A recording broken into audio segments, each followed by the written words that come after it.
Phone in कार्यक्रम आरोग्यम के श्रोताओं को अरुण पांडे का नमस्कार। श्रोताओं, कार्यक्रम में आपका स्वागत है। साथ ही हम स्वागत कर रहे हैं आज IMS BHU के डिपार्टमेंट ऑफ CTVS के विशेषज्ञ डॉक्टर सिद्धार्थ लखोटिया जी का। आपका स्वागत है। नमस्कार डॉक्टर साहब। नमस्ते सबको। और जैसा कि हमारे श्रोता जानते हैं, आज हमारे इस कार्यक्रम का विषय है हृदय संबंधी रोग। कार्यक्रम के आरंभ में डॉक्टर साहब ये बताएं कि ये CTVS क्या है? CTVS देखिए, कार्डियोथोरेसिक एंड वस्कुलर सर्जरी का विभाग होता है। इसमें कार्डियो मतलब हार्ट से संबंधित और थोरेसिक मतलब जो हमारा जहाँ पे लंग्स और ईसोफेगस जो खाने की नली होती है और हार्ट जहाँ सिचुएटेड रहता है, तो और वस्कुलर मतलब जो ब्लड की धमनियाँ होती हैं जो शरीर में खून का संचार करती हैं, जो खून ले जाती हैं। तो इन सब से संबंधित जो भी सर्जरी वाली प्रॉब्लम्स होती हैं वो हम लोग के विभाग में उनका इलाज किया जाता है, सर्जरी संबंधित। आम जीवनचर्या जो है उसमें कैसी सिचुएशन आती है कि लोगों को सतर्क होना चाहिए कि उन्हें हृदय रोग है या हो सकता है?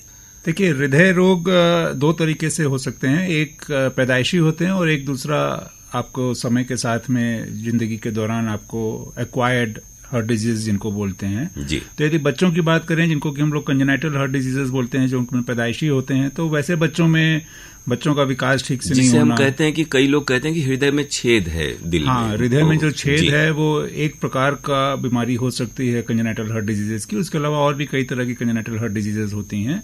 तो वैसे बच्चों का विकास ठीक से नहीं होना, बच्चों का वजन पूरा ठीक से नहीं बढ़ना, बच्चों में नीलापन का आना, या फिर बच्चों की सांस जोर जोर से चलना, बच्चों के दिल को अगर आप ध्यान से देखें तो कभी कभी जिसे कहते हैं माताएं आती हैं बोलते हुए कि बच्चे का दिल बहुत जोर जोर से चलता है, या बच्चा दूध पीते पीते छोड़ देता है, या बच्चा पूरा दूध ठीक से नहीं पी पाता है।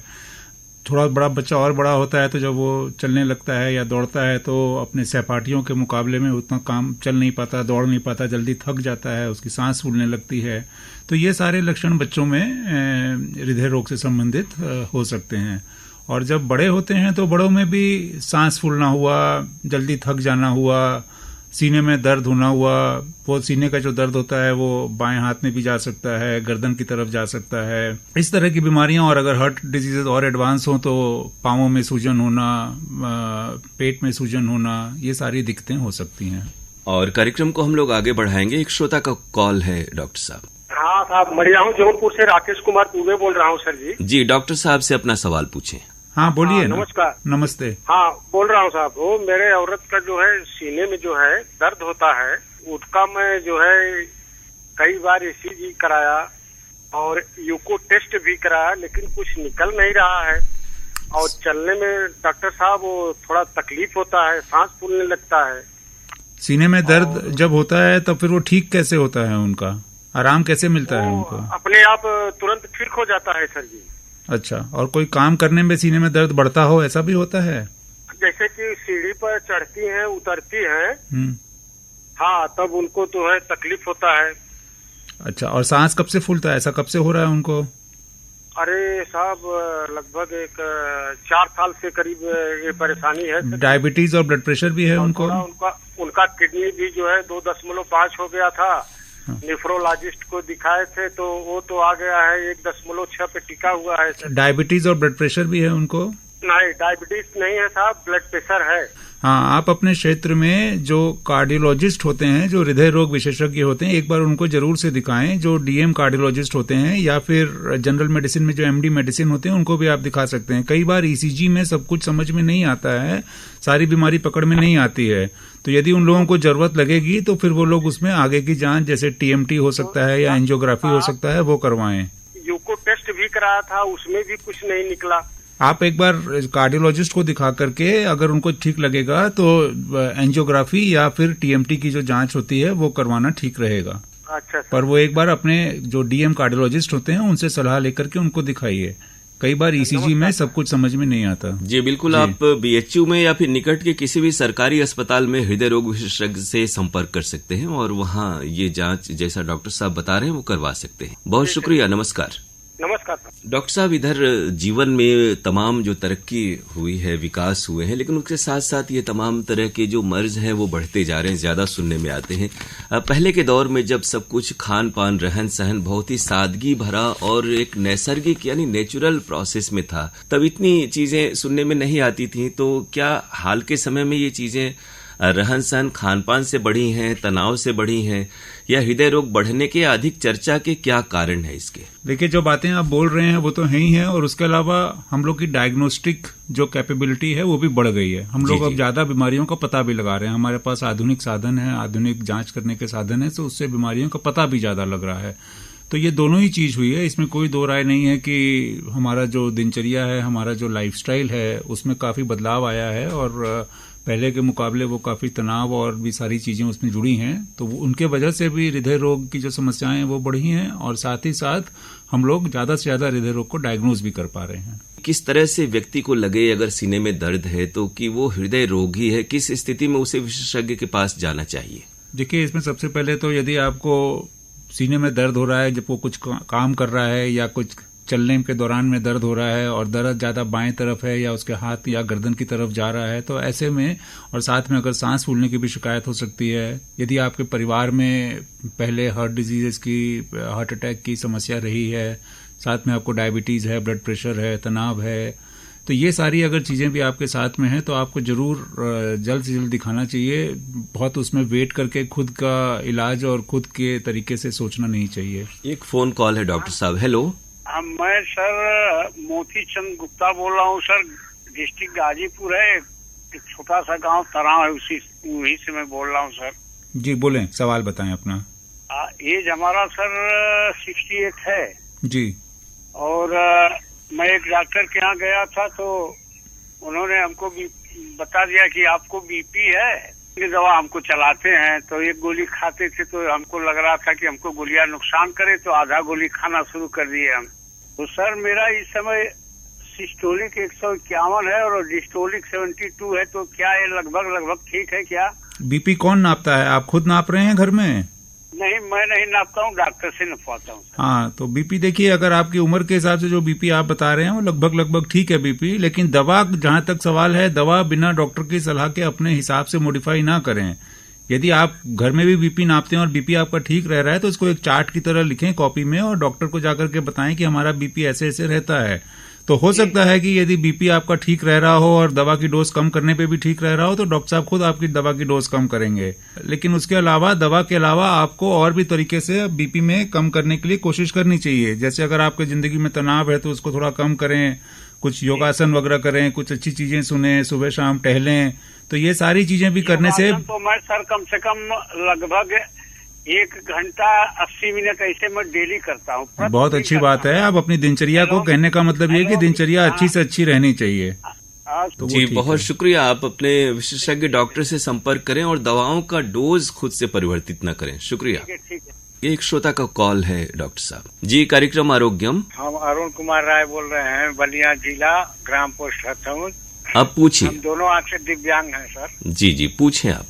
हम ये जानना चाहते हैं सर, हाँ, ये रोग कैसे होता है? देखिए, आपका सवाल बड़ा व्यापक है। नमस्ते। इस सवाल का जवाब, हार्ट रोग कैसे होता है, आप बच्चों के लिए पूछना चाह रहे हैं कि बड़ों में पूछना चाह रहे हैं? बड़ों में भी पूछना चाह रहे हैं और छोटों में भी।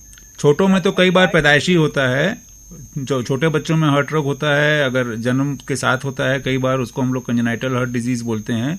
या कई बार छोटे बच्चे जब बड़े होते हैं तो उस दौरान उनको भी एक्वायर्ड हार्ट डिजीज हो जाती है। इंडिया में रोमैटिक हार्ट डिजीज बोल के एक बीमारी है जो कि काफी कॉमन होती है। वो छोटे बच्चों में 10 से 15 साल के बाद के बच्चों में वो बीमारी भी काफी आम होती है। उसके अलावा ट्यूबरकुलोसिस से छोटे बच्चों में और बड़े बच्चों में क्रोनिक कंस्ट्रक्टिव पेरिकार्डिटिस नाम की बीमारी हो सकती है।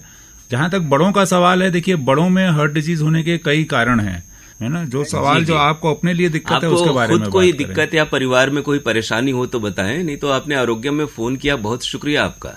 शुक्रिया सर। कई बार ये आजकल देखा जा रहा है कि जिम में बहुत कम उम्र के लोग और जो एक नियमित व्यायाम भी कर रहे हैं, खान पान में भी बहुत सारे जो स्पेसिफाइड डाइट है वो ले रहे हैं, अब फिर भी उन्हें अचानक से हार्ट अटैक आ जाते हैं। कई बार जो वर्जिश करते हैं, दौड़ लगाते हैं किसी भर्ती वगैरह में, उसमें भी वो सडन उनका हार्ट कोलैप्स हो जाता है। तो इसके क्या कारण है और इससे बचने के लिए व्यक्ति को क्या करना चाहिए?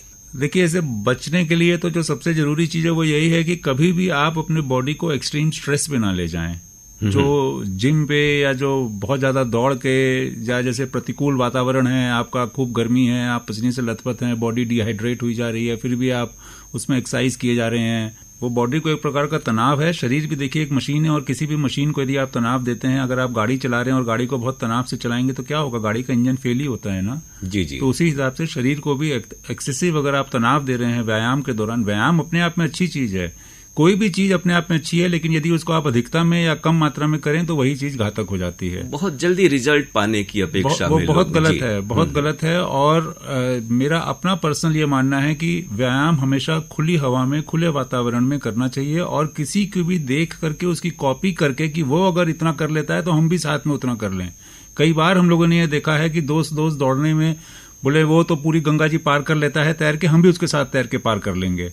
तो बस उसी जोश में, जैसे कहते हैं ना कि जोश में होश मत खोइए, बोले वो तो 10 किलोमीटर दौड़ लेता है, चलिए आज हम भी दौड़ते हैं। अरे भाई, वो रोज दौड़ता है और वो कई दिनों में उसने अपनी वो स्टेमिना बनाई है, आप एक दिन में उसको नहीं पा लेंगे। तो व्यायाम आपके अपने शरीर की जो क्षमता है उसको आपको समझना चाहिए और उसके हिसाब से करना चाहिए। ग्रेडेड एक्सरसाइज धीमे धीमे ऊपर लानी चाहिए, और कभी भी व्यायाम करते वक्त आपका पेट खाली नहीं होना चाहिए।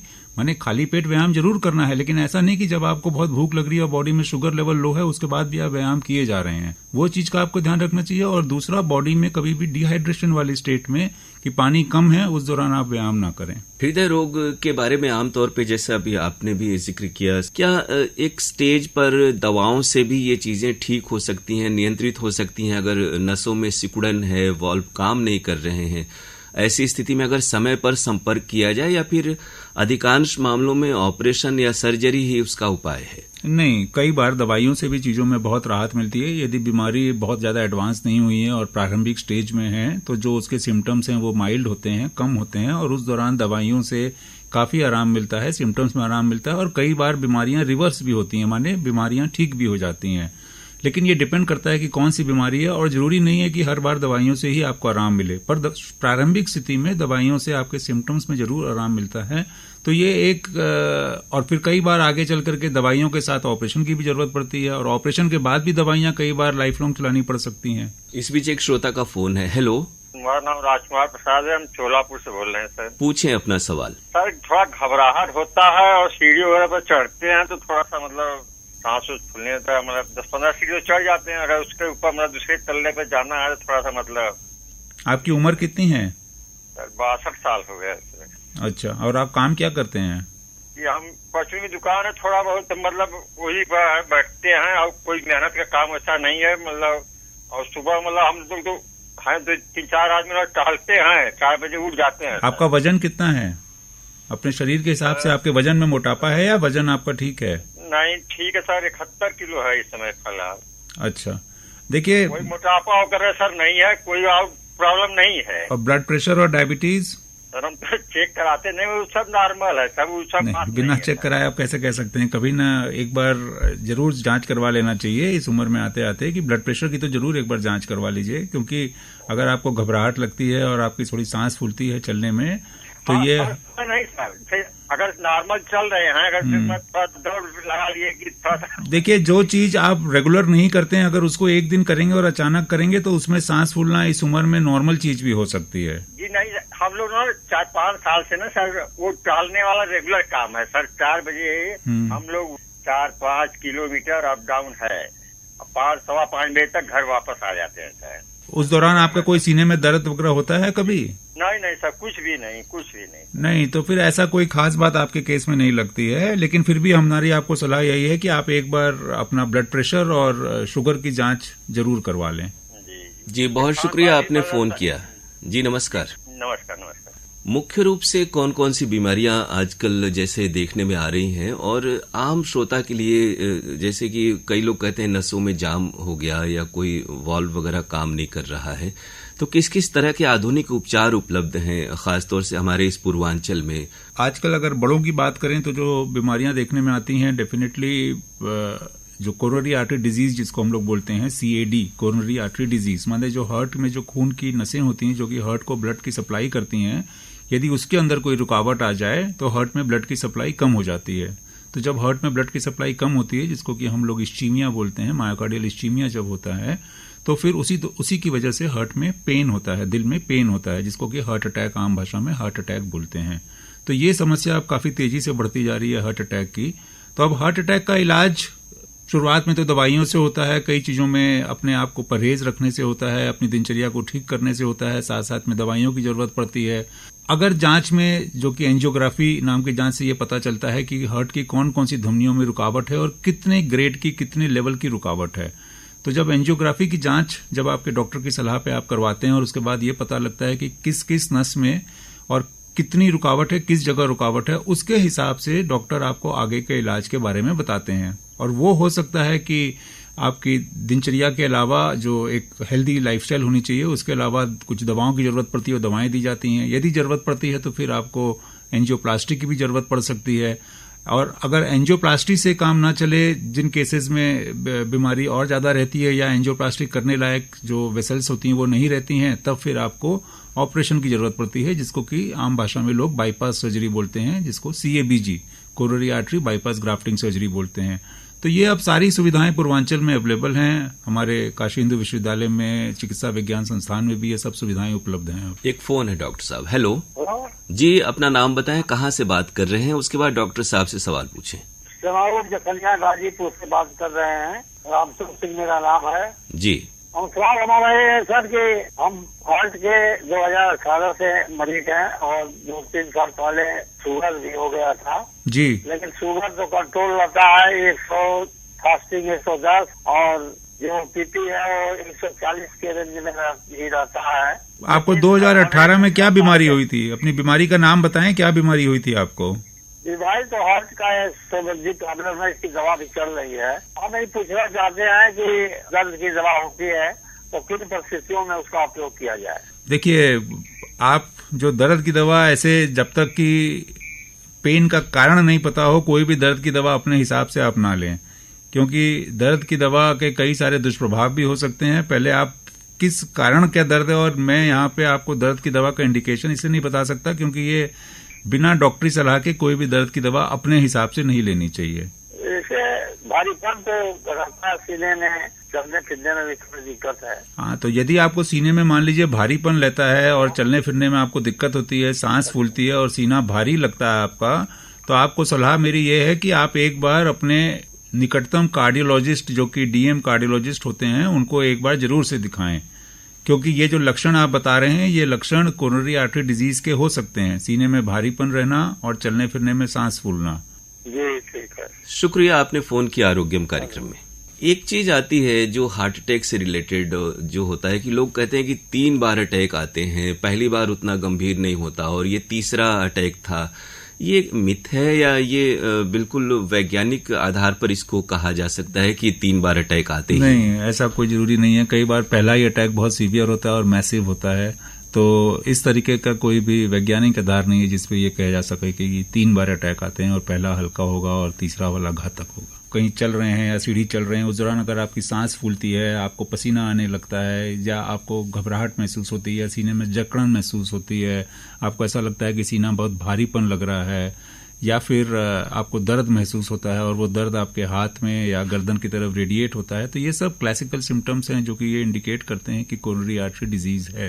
तो अगर वो आपको ऐसे सिम्टम्स आ रहे हैं तो आपको तत्काल अपने कार्डियोलॉजिस्ट हैं या जो आपके मेडिसिन के विशेषज्ञ हैं, उन डॉक्टर साहब से आपको संपर्क करना चाहिए। अच्छा, कई बार ये भी होता है कि 2-4-6 मिनट में या 10 मिनट में वो चीजें फिर खुद व्यक्ति सामान्य हो जाए और वो फिर भूल जाता है, उतनी गंभीरता से नहीं लेता, तो आगे चल के उसके दुष्परिणाम हो सकते हैं। देखिए, जो सामान्य होता है हार्ट के शुरुआत के पेन में, ये काफी क्लासिकल होता है कि आप जब कुछ काम करते हैं तो उस दौरान आपको हार्ट के एरिया में पेन होगा और जैसे आप आराम करेंगे वो पेन खत्म हो जाएगा। ये एंजाइना का सिम्टम है। तो अगर आपका आराम करने पे पेन खत्म हो जा रहा है और काम करने पे दिल में पेन बढ़ रहा है, तो इसका मतलब कि काफी चांस है कि आपको एंजाइना के सिम्टम्स हो रहे हैं। एंजाइना मतलब हार्ट से रिलेटेड जो पेन होता है। अगर परिवार में किसी को हृदय संबंधी रोग है तो परिजनों का क्या उसकी जिम्मेदारी बनती है कि किस तरह से उसकी देखभाल करें और किन किन बातों का ख्याल रखें? देखिए, सबसे पहले तो परिजनों को सबसे पहले जो जिम्मेदारी बनती है वो ये कि उस मरीज के ऊपर उनको अपनी जो डॉक्टरी साइंस या जो अपनी जो चिकित्सा की जो उनकी सलाहें हैं वो उस मरीज के ऊपर नहीं थोपनी चाहिए। मरीज कई बार घबराता है कि हम डॉक्टर के पास जाएंगे तो ना जाने वो क्या जांच करा लेगा या क्या चीज बीमारी निकल जाएगी, तो बीमारी निकलने के डर से भी कई बार मरीज नहीं जाते हैं। तो ऐसे में परिजनों का काफी रोल होता है कि उनको प्यार से समझाएं और उनको बताएं कि नहीं, आपको डॉक्टरी सलाह की जरूरी है और अगर आप नहीं जाएंगे तो ये एक फोन कॉल है डॉक्टर साहब जी। फोन इन कार्यक्रम आरोग्यम है, बताएं। डॉक्टर साहब नमस्कार। नाम बताइए और कहाँ से बात कर रहे हैं आप? हमारा नाम एसकेरा है, गैबी से बात कर रहे हैं, गैबी बनारस। हमारी उम्र 72 प्लस है जी, बताएं। मैं चाहता हूँ कि कौन सा ऐसा प्रिकॉशन ले जिससे हृदय स्वस्थ रहे। देखिए, अभी आप काम क्या करते हैं? हम अध्यापक से रिटायर्ड हो गए। बहुत अच्छी बात है। तो आप अपने आप को रिटायर्ड तो मत समझिए लाइफ से, अध्यापक पद से जरूर रिटायर हुए हो, लेकिन जिंदगी को जीते रहिए, ये सबसे पहली जरूरी चीज है ना? जी ठीक है सर। हाँ, और खाना पीना आपको बहुत अच्छा रखना है। जो भी आप खाएं वो मौसमी का होना चाहिए, मतलब उस मौसम का होना चाहिए। हमेशा ताजा खाएं, हमेशा जो उस जगह की होने वाली चीजें हैं वो ज्यादा खाएं। व्यायाम बहुत जरूरी है आपकी उम्र में। और अच्छा, व्यायाम जो है वो शारीरिक भी होना चाहिए और मानसिक भी होना चाहिए। तो अपने शरीर को और मन को दोनों को ही तंदुरुस्त रखने की आपको जरूरत है। यदि आपको ब्लड प्रेशर या शुगर है तो उसको आप कंट्रोल करें। अल्कोहल और टोबैको रिलेटेड कोई भी चीजें अगर आप नहीं लेते हैं तो बहुत अच्छी बात है। यदि लेते हैं तो उसे आपको बंद करने की जरूरत है। शुद्ध हवा में, ताजा वातावरण में सांस लें, शुद्ध पानी हमेशा पिएं। नींद आपकी बहुत अच्छी होनी चाहिए क्योंकि वो भी एक बहुत जरूरी चीज है। आपके यदि घर में छोटे बच्चे हैं तो छोटे बच्चों के साथ काफी समय गुजारें, क्योंकि छोटे बच्चे के साथ समय गुजारने से सिर्फ व्यायाम ही नहीं होता बल्कि मन भी बहुत तंदुरुस्त रहता है। आपकी जो भी कुछ हॉबी हो, आप अपनी हॉबी के साथ काफी समय गुजारें। यदि आपको जो भी चीज अच्छी लगती हो करना, उसके साथ आप काफी समय गुजारें। आप जहां रहते हैं यदि आसपास प्रकृति है तो प्रकृति के बीच में समय गुजारें, थोड़ा संगीत सुने। तो यही सब सारी चीजें हैं जो आपको अपने परिवारजनों के साथ समय गुजारें। चिंता ना करें किसी चीज की। एक्सरसाइज में कौन ऐसी एक्सरसाइज की जाए घर पर कि आराम से हो जाए? वैसे तो हम टहलते सुबह शाम है। देखिए, टहलना सुबह शाम बहुत अच्छी चीज है अगर आप टहलते हैं तो। उसके अलावा आप अगर घर पे एक्सरसाइज करना चाहते हैं तो मेरी समझ से योगा बहुत अच्छी चीज है। आपको योग के कुछ आसन करने चाहिए जो आप आराम से कर सकें। जरूरी नहीं है कि जो टीवी पे हर तरह के आसन दिखाएं उसको आप एकदम कॉपी करके करें। आपका शरीर जिन आसनों को अलाउ करता हो, जिससे आपको बहुत दिक्कत नहीं होती हो, वो आसन आपको करने चाहिए। बहुत शुक्रिया, आपने फोन किया। नमस्कार। नमस्कार। क्या एडवाइस करेंगे आप? किस तरह के भोज्य पदार्थ में किस तरह के तेल, नमक, मिर्च, मसालों का प्रयोग किया जाना चाहिए? इसमें भी बहुत कुछ एडवर्टाइजमेंट का हम लोग के दिमाग पे असर पड़ा है। देखिए, अगर आप शुद्ध गाय का देशी घी खा रहे हैं तो वो बिल्कुल खराब नहीं है। पहली चीज, कोई भी घी या कोई भी तेल तब आपका खराब होगा जब आप उसको खाएंगे तो, लेकिन आप उसको जलाएंगे नहीं।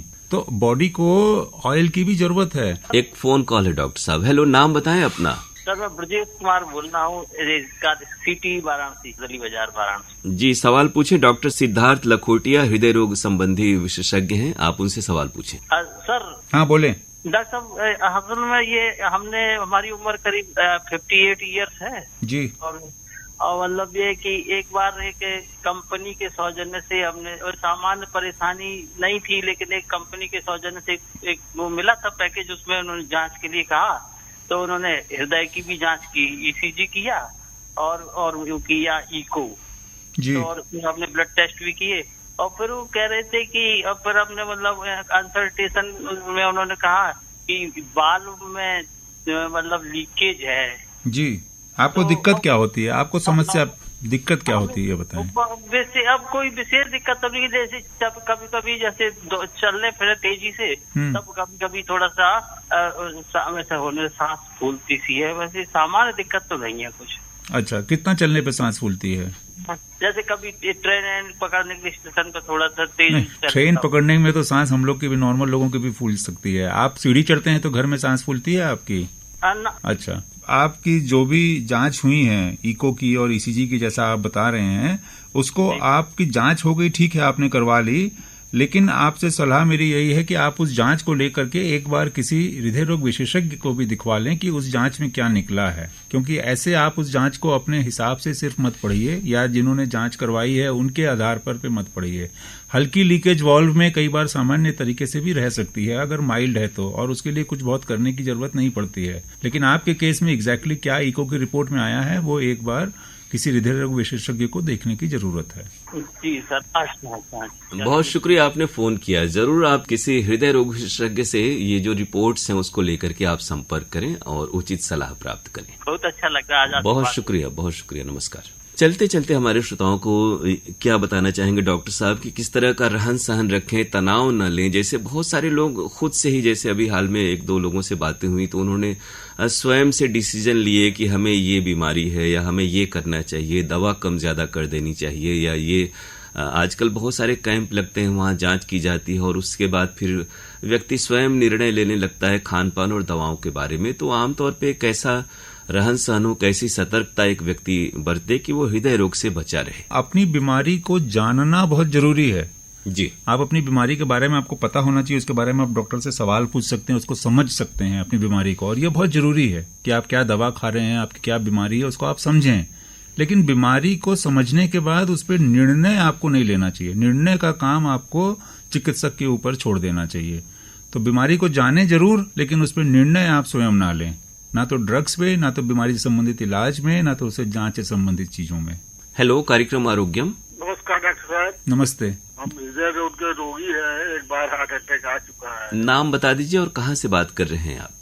महेंद्र यादव, विशेषज्ञ। जी बताएं। हृदय एक बार हार्ट अटैक आया था, अब तो स्वस्थ है जी। हम सोचते हैं कि आप खाना पीने के बारे में सरल भाषा में बताएं, जैसे अनाज हुआ या फल हुआ या दूध वगैरह हुआ जी, क्या सामान। देखिए, खाने पीने में सबसे जरूरी यह है कि आप जो भी खाएं वो ताजा होना चाहिए, आसानी से पचने वाला होना चाहिए और मौसम का होना चाहिए। उस मौसम का हमेशा कोशिश करिए कि जो आपके क्षेत्र में उगता है, जो आपके क्षेत्र में चीज होता है उसको खाइए। फाइबर ज्यादा होना चाहिए। फाइबर से मतलब ये होता है जिसको हम लोग रफेज बोलते हैं। यदि आप वेजिटेरियन डाइट खाते हैं तो वो सबसे अच्छी चीज है अपने हार्ट के हेल्थ के लिए।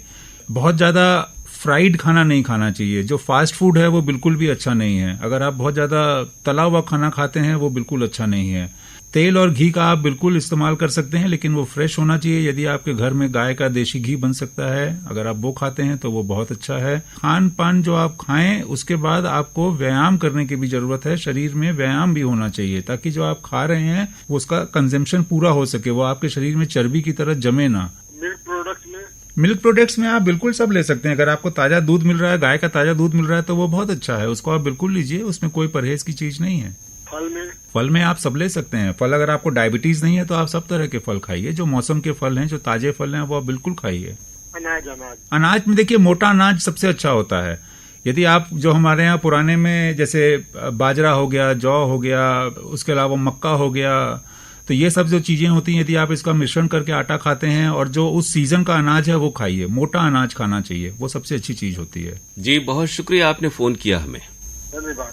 तो डॉक्टर साहब कुछ और आप बताना चाह रहे थे उस हाँ, मैं आपने जो उस समय पूछा ना कि एक हेल्दी हार्ट के लिए क्या क्या चीजों की, तो देखिए कुछ पॉइंट्स हैं जो मैं श्रोताओं के साथ में डिस्कस करना चाहूंगा। हमारी डाइट बहुत हेल्दी होनी चाहिए। हमको लोकल सीजनल खाना चाहिए, जो उस मौसम का है, जो उस जगह का है, खूब और गर्म खाना होना चाहिए और फ्रेश होना चाहिए। एक्सरसाइज बहुत जरूरी है। एक्सरसाइज सिर्फ शरीर की नहीं, मन की भी होनी चाहिए। और आजकल आध्यात्मिक जिसको कहते हैं ना, स्पिरिचुअल एक्सरसाइजेस, ताकि हमारा शरीर पूरा स्वस्थ रहे, मन भी स्वस्थ रहे। जितने भी तरह के इन्वायरमेंटल पॉल्यूशन है, अब हम लोग को उसके बीच में जीना है, कोई उपाय नहीं है, लेकिन जहां तक हो सके उससे हमको बच के रहना चाहिए। साफ पानी हमेशा साफ पिएं। कम से कम अच्छी नींद हमारे शरीर को बहुत जरूरी है, क्योंकि नींद हमारे को एक प्रकार से दवा का काम करती है। 7 से 8 घंटे की अच्छी नींद होनी चाहिए। कोई भी एक हॉबी जिसको कि आप पसंद करते हैं, जो काम आप पसंद करते हैं, आपके दिनचर्या का कम से कम आधी से 1 घंटे का रोज का पार्ट होना चाहिए। ऑफिस और फैमिली के बीच में समन्वय बहुत जरूरी है, जिसको वर्क लाइफ बैलेंस बोलते हैं। आप तनाव नहीं लेने की जरूरत है। प्रकृति के बीच में बहुत समय गुजारें, क्योंकि नेचर थेरेपी एक बहुत इंपॉर्टेंट चीज है। नई जगहों का भ्रमण करें, जैसे कोई भी आपकी जो नई जगह हैं वहां घूमने जाएं परिवार के साथ, दोस्तों के साथ। जाते जाते मैं एक चीज जरूर बोलूंगा कि जो 24 घंटे की जो आजकल न्यूज चैनल हैं और जो मीडिया में सब तरह की चीजें आती हैं, उनसे अगर हो सके तो जरूर परहेज करें। हम सबको कहीं ना कहीं वो हमारे मन पे बहुत गहरा असर भी डालता है, तो उसको थोड़े समय के लिए सुने, उसको 24 घंटे सुनने की जरूरत नहीं। बिल्कुल, आपने जैसा सही कहा कि स्वस्थ मन और स्वस्थ तन का बहुत गहरा संबंध है। मन स्वस्थ प्रसन्न चित्त रहेगा तो आदमी स्वस्थ भी रहेगा। आज हृदय संबंधी रोगों पर आपने हमारे श्रोताओं को बहुत ही उपयोगी जानकारी दी। और डॉक्टर सिद्धार्थ लखोटिया, आप department of CTVS IMS BHU से हमारे कार्यक्रम में आए, हम आपको बहुत ही शुक्रिया कह रहे हैं। नमस्कार। सबको नमस्ते, आप सबको धन्यवाद। तो श्रोताओं, अगले कार्यक्रम में एक नए विषय और नए विशेषज्ञ के साथ हम आपसे फिर मुखातिब होंगे। तब तक के लिए अपने दोस्त अरुण पांडे को कार्यक्रम आरोग्यम से इजाजत दीजिए। नमस्कार।